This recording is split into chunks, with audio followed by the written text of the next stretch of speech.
Hi guys, I am Perri Nemiroff from Collider, and I am beyond thrilled to be here tonight talking Summer Night with you guys out here and also with our very special guests. So thank you up top for joining us, and please give a very warm welcome to the director of the movie, Joe Cross. We also have Analeigh Tipton here and Justin Chatwin. And we are waiting on our fourth. Don't worry, she will join us in a moment. No, she's here. Oh, she's back there now? Victoria Justice is here too.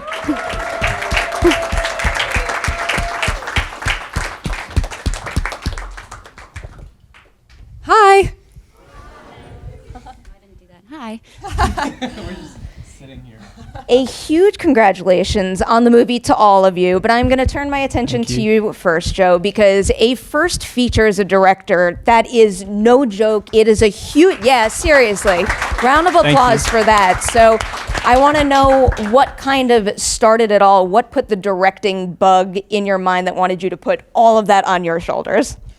Well, I read Jordan's script, and it stuck with me, and he and I became friends, and we started working on it, and we were kind of just throwing ideas back and forth for a while, and it reminded me a little bit of my own upbringing, and I connected with the characters that he had written, and I thought he had written some great dialogue. And as we were just sort of working on this script, not exactly knowing what we were going to do with it, eventually, I said to him, I think I want to direct it, and Jordan was working for James Ponsoldt at the time, so we reached out to James to see if he would become an executive producer on the movie to put a little gas in our tank, and James was kind enough to say yes, and we got the ball rolling from there.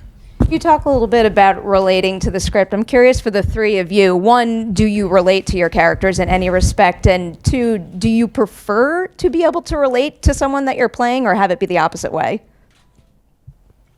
I think you have to relate to the character you're playing in order to play it, or you're kind of faking it. I relate to any character that really won't grow up. I can identify with that. Many people in this town can. I think I related to Harmony in some ways. Yeah. When I read the script, I really liked the fact that she's, you hear about her and she's portrayed as the bad girl of the town, ooh, Harmony or whatever. I don't know. And, but I really liked that she has integrity and self-respect. And, I love how straight up she is. And, I guess I related to some of that. And more than anything, I think I just thought that she would be a cool and a fun character to play. Anything with Mel? Yeah, well, I'm not pregnant, so that's good. Yeah. No, I think I did in the way that I think, that there are some things that are just very personal to a woman and to a couple. And I think I feel that I related to the disconnect between that she had with Ian, and just kind of trying to translate each other to the genders to each other. Nah, you get it. I really do. I also wanted to ask you a little bit about the casting process, because I was reading or watching something you were doing where you were talking about the movie, and you said that you didn't go with a casting director. So I'm curious, what led to that choice? Does it have anything to do with your own experience auditioning and pounding the pavement like that?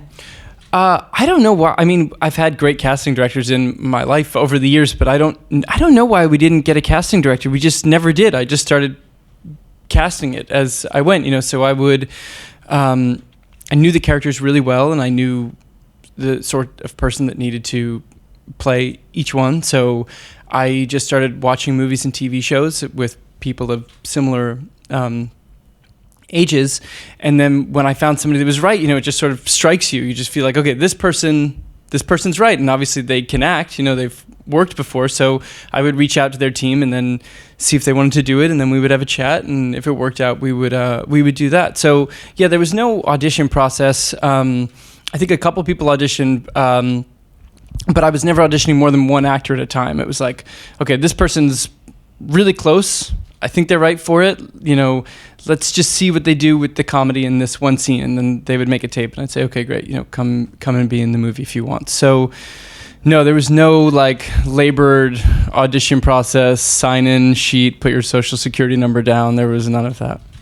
That sounds really refreshing. Joe to can me. talk anyone into anything. Like if you get Joe into a room, he's like, I want this person. He can talk you. He can get you excited about it. He can even be like, you're going to take off your clothes, you're going to wear a clown wig, and then I'm going to gag you up. And you're like, yeah, this is an amazing idea. He'll talk you into it. So like you can get this guy into a room, and by the end of it, you're going to do his movie just because of the excitement that he brings to the script. Well, now I have to ask, what was his pitch to you? What did he promise you? Clown wig, naked, gagged. I thought I it was like, was. I'm in. Edit it out. What was it? Lemon slicing with a sword or something, or a knife? Oh, that scene. Yeah.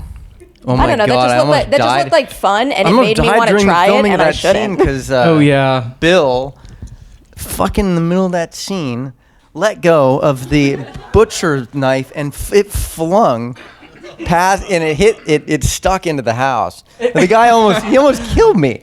And then they took duct tape and they taped the knife to his hand after that. There was no stunt coordinators on this movie. Okay, wait a second. There was a stunt coordinator on the movie. They were drunk. Nick Takei. He was not drunk. The VFX guy that did the fire, he may have been drunk. But anyway. No, yeah, with the cleaver, it was dulled. That's encouraging. Fair. Sketchy. So you guys have Joe reach out to your teams with these roles. I get the feeling from this movie, and correct me if I'm wrong, that there is a very personal touch to each of your characters where I imagine maybe you had something in your mind, but when you find the right person, there's a little bit of tailoring that person's skill set to the role. What did you guys get initially, and how much did that change as you went through the process? No, so I don't know. No, well, but basically, anytime I cast somebody, we would have a conversation, or I would watch all their work and whatever, and then I would crack the script back open and then do a pass with that specific person in mind, especially if it was born out of like conversations, like the conversation I had with Analeigh, where I think she was going to tell me no when she first called me, but after an hour and a half, she said she would come do the movie. But you know, her character, Analeigh, added so much depth to that part, and I think it just wasn't. There wasn't enough gravity in the script. So when I got off the phone with Analeigh and she said that she would come down to Noonan and do it, I just like raced back to the place I was staying and cracked open my computer and had a conversation with my wife too, who's a producer on the movie, and said, you know, if you were in this position, what's the first thing that comes to your mind? And Audrey said, I would think, oh, this is not the plan. And so that became the first line for Mel. So wait, now I want to clarify. Were you really going to say no? And then when you get something like this, you know, a smaller film and also something from a first-time director, what do you guys look for in these pitches to say, you know, this is worth my while, I feel comfortable jumping in? I've worked with a lot of first-time directors, and after working with a good number of them, I'm very hesitant, or at least I ask a lot more questions. And Joe came highly recommended as a human. The thing that I had trouble with Mel is that the whole thing was she kind of yelled at Seth the whole time, and not once in the script did she say, "Hey, this sucks for me." Which I think is kind of important. You know, if a girl finds out she's pregnant, she's gonna be scared herself. And he was so receptive and got in there with me and was so receiving that it convinced me that I really did believe. It wasn't just nodding and saying, "Oh yeah, sure." That, you know, it was getting to the bottom of it, and words. Yeah, well, you came and made the movie better. Thanks. Can the three of you tell the difference between being directed by someone who is also an actor? Like, what made Joe stand out to you guys as an actor's director? Everything. Yeah. I mean, I think he's just like so open and so chill and makes you feel so comfortable. And I remember, I think it was the first scene that I shot was with Eller when we were in the car and we were on that whole like rig driving and everything.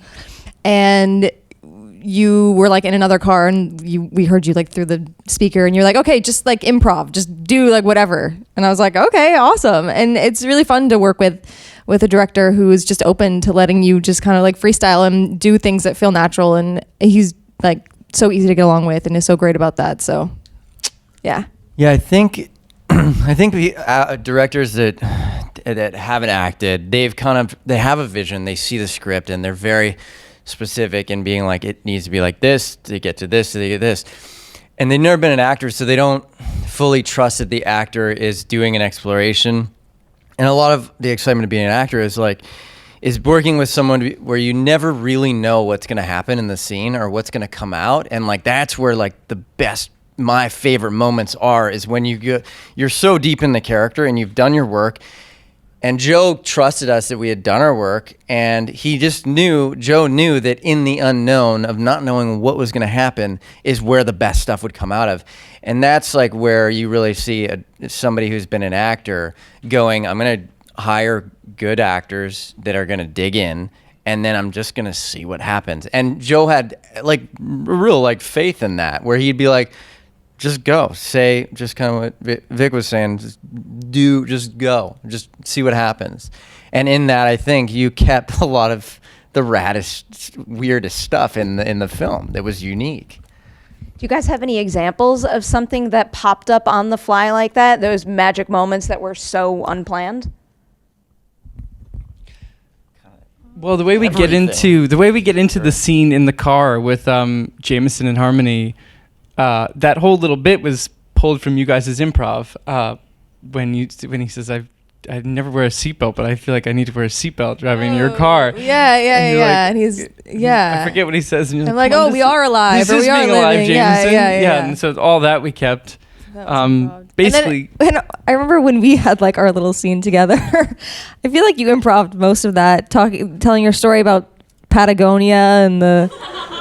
That was improv. Yeah, it was just Joe was just like monologue, just go, and we were doing like 10-minute takes, just telling there stories. For the ride. I just got to like listen to you, just like. You guys were so great in that scene, and there's so many DVD extras, if DVDs still exist by the time the movie comes out, of more stuff from there. I think you guys sing "Do You Believe in Love After Love" for a moment. Oh my God, I vaguely remember this. Do you remember that? No. I think he did. He was just so deep in the character. It was beautiful. I feel like you should tack that on to the end of the movie, like a post-credit special or something. No? That's a good idea. Can we open it back up? I wouldn't mind that. And I imagine there's probably a significant amount of footage of you on the cutting room floor dancing in the bar. I couldn't believe how long that went on for, and I found it delightful. Yeah, that was weird shit. Dude, like, just, I don't know, the director creates the energy on set, and if it's fun like this was, and Joe was holding it together, because there was, can I say, the movie fell apart halfway. Like there was part of the money of this film, and Joe put it on his credit card, finished this movie on his credit card. I think it was Halloween, but like the day before Halloween. Halloween was when we found. Yeah, it was crazy. We had this finance. I was such an idiot going into. I had no idea what I was doing as like a producer. But we had these two financiers, one who was meant to come in for pre-production, the other who would come in for the line share of the rest of it, and the other one, he just didn't have any money. He was just like making it up the whole time. It was crazy, and so we went down, and actually crazy enough when. A lot of people on the crew became executive producers and investors, and a lot of friends and family did as well. And so which is a testament to just how Joe led everyone. Because if the crew stands behind something like that, it's pretty great. Can you guys name an unsung hero of the production? Because we all know your names and faces and you're great, but there's so many people involved in making a movie, from craft service to a PA, that could have made all the difference. So is there anyone you want to shout out? Can I say his wife? Yes, absolutely. They had just had a... Hey! Oh, sorry. Is she here? No, she's not it's here. Henry. Oh, hey. Looks like it though. She had just had a baby. This, like, how many months? 8 months. And when the film 8 months, and when the film kind of fell apart, she took Amelia on her hip and she took over producing fully, like, and other roles too. Yeah. And so not only was she there just like her first child, she also, really saved so much of this film. Yeah, she's like redoing the budget and got a kid hanging off her nipple. Yeah. It was amazing. Yeah. Yeah. Another thing I was going to say, another unsung hero, I think is Amelia. Oh, Amelia. I had one of my scenes was with Amelia. Like, the baby that I have on my hip is Joe's daughter, Amelia. And she was so good. I was so nervous, and she didn't cry once. She didn't squirm once. She was just like incredible. I was so grateful that she was like so awesome. Her agent was a nightmare, but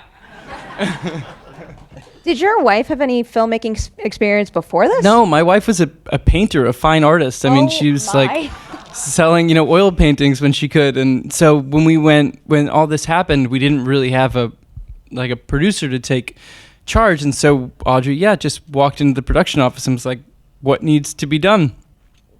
And Now she's a producer. And now she works That is at a crazy studio. impressive. Yeah, it was very impressive. She's pretty impressive. Whether it's from a producing perspective or a directing perspective, is there anything you would tell somebody out there as like the top thing to be aware of or not to forget if you're going into making your first feature? Yeah, I mean, well, with actors, it's like cast great people and then don't mess with them too much. Like, let them do their thing and get settled and get comfortable and try things. And, because I've worked with some first-time filmmakers as well as an actor, and I've watched people get great casts and then just waste it. You know what I mean? Just not be able to empower the actors for whatever reason to do their thing. And I think it's sort of similar to what Justin was saying. It's like, you spend years and years and years prepping for this first movie, and if the line doesn't come out sounding the way that you always imagined it in your head, some people have a hard time being like, okay, well, the line sounds like this now in the movie, and that's just the way that it is. So I think your job is just to cast the best people that you can, empower them to do their thing, and just keep everybody loosely within the confines of what the movie needs to be at the end of the day. I like the sound of that. Did you guys have any time to do any kind of, rehearsal or just chemistry building before? Oh my Because God. it feels Wait, I so gotta get natural to me. I got a story. So Joe was like, yo, come out, do this movie in Atlanta. And I was like, great, I'll be there. And then you gave me a date. And I was like, cool, I'm going to drive out. I don't really like to fly. So I drove from here. And then I was just with my dog and in my truck. And their AD called. They're like, all right, you ready to shoot at 9 a.m. tomorrow? I was like, tomorrow? I was like, Joe told me the 13th. And I was like, I'm in New Mexico. And they're like, oh, okay. Well, can you get here tomorrow? I was like, fuck. I mean, if I speed through the night, yeah, I can. So I drove straight there, and I rolled up on set. They had already lit it, had the camera set up, had the actors around, and I literally parked my truck, ripped off my shirt, laid in the hammock, and said my lines. Yeah. Yeah. And it worked. With your dog running around set. And my dog came in and was in the movie. Yeah. I didn't know where to put her. Nobody knew what to do with my dog or She me. was in a shot. Yeah, we didn't keep that shot for whatever reason, but she was in the movie. Yeah, she's gonna be a star. I would totally watch a road trip movie of just like you and your dog going cross country. It would be good. All right. good. Make that happen next. I'm always curious to know what it's like, especially with a movie that's so relationship heavy. I don't know what the order you were all cast in was, but what's it like knowing somebody else, like waiting to hear who is cast opposite you? When you hear so-and-so gets the role, do you like start Googling them and checking out all their stuff or anything like that? Yeah, for sure. Of course. Always. Yeah, I mean, for me, I already knew Eller was attached, so yeah, and I'd seen Boyhood and loved it, and was super excited to work with him. I don't blame you. And how about Ian? Because I feel like the first time I ever saw him was like in an itty bitty role in the Hunger Games, and it's just every single thing he's added since then is super impressive. I didn't know him. What was the question? What it's like waiting to find out who's cast opposite you in a pivotal role like that, and what your reaction was when you found out it was him. Right. Good.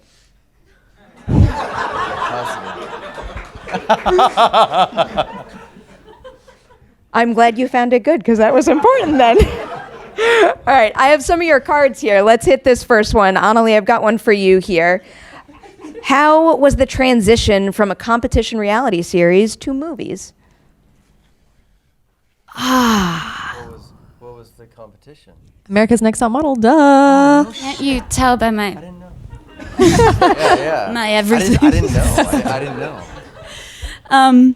Well, that kind of sums it up. I was 18. It seemed super exciting. I did not continue modeling. I did not love that world, but I thought the experience was really cool. I had no idea that I would be acting and moved to LA to write and direct. So the two were unrelated. I think a lot of people are like, well, how did you become a model then an actor? I was like, I couldn't model. I got fired from it, like every job. But I think acting happened because there was a show about models, and I was with the commercial agency because I had to drop out of school because of the reality show. And I ended up testing for it, and then I got represented theatrically. And Green Hornet and Crazy Stupid Love came really fast. And it took me a few years to say I was an actor because I didn't know how to feel about that. So it was a stumble into where I am. Normally, like how I walk in general. You definitely come across like you landed on your feet pretty firmly now. I actually am curious based on what you just said, because even with what I do, it took a very, very long time until I said, oh, this is a real job where I could make a living doing this. So for you guys, when did the dream of saying, I want to be in film, I want to be an actor in whatever position come up? And then when did you hit the point where you're like, oh, this is the real deal. I really think I can do this. That hasn't yet. It's I gotta give you some more credit, girl. You're so good. Well, no, I mean, you guys can agree. This like the industry is changing so much. It's hard to get your hold in it and feel structured. What's the word? Grounded. Yeah. Well, okay. I mean, it's stable. Yeah. Yeah, I feel like every job I do, I'm like, well, I better make the most of this because this is the last job that I'm probably going to get hired for. No joke. Like, I'm like, I check how much money I got in my bank. I'm like, okay, this is like at least like maybe 3 years. I just need 3 more years on this planet, then I'm good. You think like, you're like, yeah, I can do this, but you're never like, oh yeah, I've made it. I'm going to get hired for the rest of my life. I'm super insecure, and I still go like, I don't know if this is my last. I literally think this is my last job every time I work. Yeah. I feel like the silver lining Childhood of an insecurity like that I gotta go is to more the fact therapy. that you care. What's that? When you lose the insecurity, I feel like just the passion and how much you care might disappear a little. So it's like whenever I feel like that, I kind of hold tight to it because it means something to me. Oh yeah, cool. Well, Always trying to find the bright side. That's healthy. That's good. It's healthier perspective than I have. I try every once in a while. I actually have You're a a good follow-up well-adjusted, from the human audience being. here. This one comes from Max, and Victoria, it's for you. That's my friend. Vic, you are can't such an believe it. inspiration. What motivates you to continue to create and act after all the success you've had? I paid him to say that. No, that's really sweet. What motivates me to continue? Money. No, it's not. No, not at all, actually. Like, I think just honestly being able to continue to learn and to grow, because I feel like I still have a lot of that to do. And I feel really grateful to have opportunities to work with people like Joe and all these incredible actors that are in this movie. I feel like it's constantly a learning and growing experience for me. And yeah, I think I just feel really lucky to also be able to, like, you know, I think I like to be, like, careful, I guess, about the projects that I'm a part of, and because it's important to me to be a part of things that have somewhat of a positive message, I think, and just put good things out into the world. Also, you can hire me for anything. I'll say yes to anything. So. Wait, what'd you say? I'll say yes to anything. You hire me for anything. I don't care. I'll be a part of anything. I'm cheap too. Oh man, it's my next job right over there. I don't want to make you guys slap like a message on this movie, but kind of given what you were just getting at, you know, making a movie with meaning and a good value to it, what do you guys take away from this story? Because I found it super refreshing to see a coming of age movie, because normally we see those and they're teenagers, they're young folks, and I still love those movies, but it's nice to get a movie about growing up for people in their 20s and 30s, especially for someone in that age range. Definitely. Wait, what was the exact question, though? Sorry. What did you take from it? Not the only one. No, you're not. What did we take from it? Joe? I mean, like, what's the message of the movie? Yeah, not necessarily the message of the movie, because I think it could be different for every single person. Because again, when you have a big ensemble, and you have a huge ensemble here where everybody is at a different position in their life, so I feel like there's something for everybody to connect to, and it might not be the same. Yeah, I mean, I think that sort of, for me, the overarching thing was for the young men, they're coming of age in this time of their lives, and they're sort of deciding whether they're going to, like, double down on the hedonism and indulgence of their youth that's represented by Andy, really, or they're going to find meaning in things that might be a little bit more difficult, but ultimately more fulfilling, like Chris Davis's character Luke does. Are you guys in line with that, or did you connect to anything else?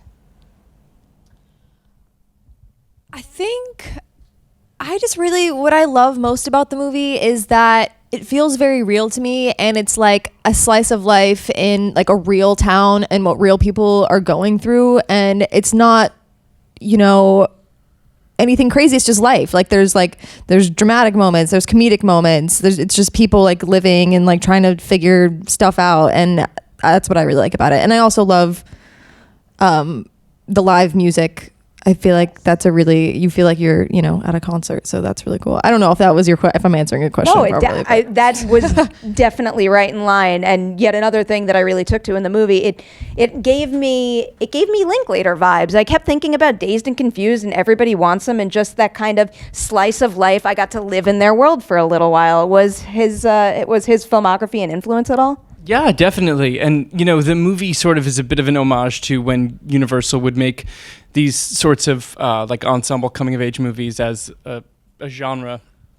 So there are a few movies like that. And then, like, what else did I watch? I watched a lot of Robert Altman movies. He's really a master of ensemble films, and Paul Thomas Anderson movies. Yeah. We play this game on Collider. It's like would you rather questions for filmmaking. And given what you brought up before about the financing, I have to ask you this one. And it's, would you rather go into making a movie with enough money but not enough time, or enough time and not enough money? Oh, man, they're so intertwined, you know, because if you have more money, you spend it on time to shoot your movie. So I'm sort of resigned to never having enough time or money. You know, I feel like even you hear people talk about their $100 million movies and they're like, ugh, if I had only had one more day. Always the thought there. I'll throw one your way too. From the acting perspective, would you rather work with a director who gives you too many notes or not enough? Especially after coming off a movie that felt like it was a very fluid feel on set. Well, I mean, I guess it depends like how good the director is. Like, do you know what I mean? You guys are cheating at my game here. Depends on the note. I would probably say, I don't know. I would probably say not enough, to be honest. I don't know. I think I would say not enough. Because I feel like if someone gives you too many notes, then you can like start to overthink things. And like, I know I can sometimes and get too in my head about it. And then I'm not like as present, I guess, you know? The whole time we shot Milk, Gus Van Sant gave me one note, one time, and it was, Joe, can you do it a little gayer?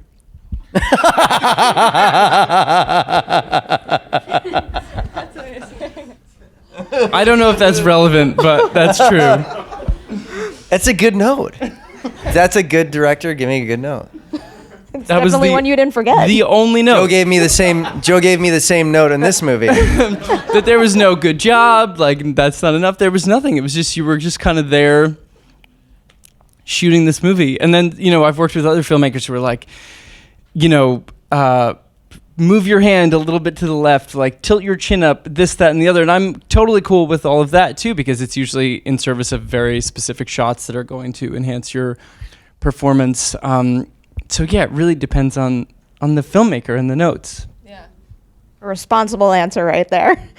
I also wanted you guys to weigh in on just the distribution process of the movie, because obviously a really hot topic right now is we all want to see movies on the big screen, the rise of streaming services and what that does to the industry. But you seem to have hit kind of the best of both worlds here, because I believe you are getting a theatrical release and it's also hitting VOD. So was that the goal, or did you have any specific distribution plan that you were kind of eyeing when you finished this? I really enjoy watching the movie with an audience, and I'll take a moment to say thank you guys so much for coming. It's fun for me to get to see the reaction and to see, you know, what moments are landing, what people are laughing at, and all that. So I really enjoy the experience of going to see a movie, but there's the reality of the way that people see movies now. So I can't say I didn't have a specific thing in mind or a desire. Gotta just roll with it. I'm curious to see where everything lands in a couple of years, but as long as it means more people can see more content and a bigger variety of content, I am all for just waiting and seeing how everything falls. Yeah, and more of it being created. Yes. I've kind of gotten in the habit of ending a lot of interviews on this question because I think it's important to kind of vocalize these things and make people aware of them. Is there anybody working in the industry right now that you think is changing the industry for the better?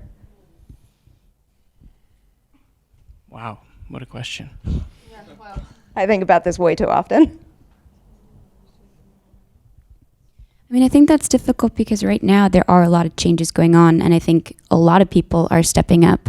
There's many different movements, and it's kind of like it's a rolling sensation. They kind of come and go, but it's more movement than I've ever seen towards something that is positive. Yeah, I mean, especially over the last couple of years, we've just seen so much more inclusion, different people of different, genders and ethnicities being represented more front and center in film and television, which is, I think, really incredible. It's a really amazing moment in that sense. Anyone you guys want to throw in there? Totally dodged the question. I would just definitely agree with what both of you guys are saying. No, it's true though. Yeah, I do agree. Justin? I don't have one person, but there's some amazing stuff being made creatively in television that I think it's amazing. But I don't mean to be negative, but I think they're going to look back on this decade and be like, there was a lot of shit being made, but not a lot of like great. There's the most amount of stuff being made ever right now. And I think that they're going to look back and be like, there was a lot of quantity and not a lot of quality. But there is quality out there being made, I think. But wasn't that every decade? Like in the 40s, weren't they making so much more stuff than the 30s? I don't know. I didn't read forgot to read my film history, Joe, before I coming here. Sorry, I don't know why couldn't I just nod and say, you're up here, you're so nice, you showed up to promote the movie, and I'm being an asshole. Like you said, there is a lot of content out there. So, guys, spread the word. Summer Night, VOD, and select theaters, July 12th. Check it out. A big round of applause for these guys here. Thank you so much for your time, and thank you for being here tonight. Thank you. Thanks for coming. Thank you, guys. Thank you, guys. Thank you.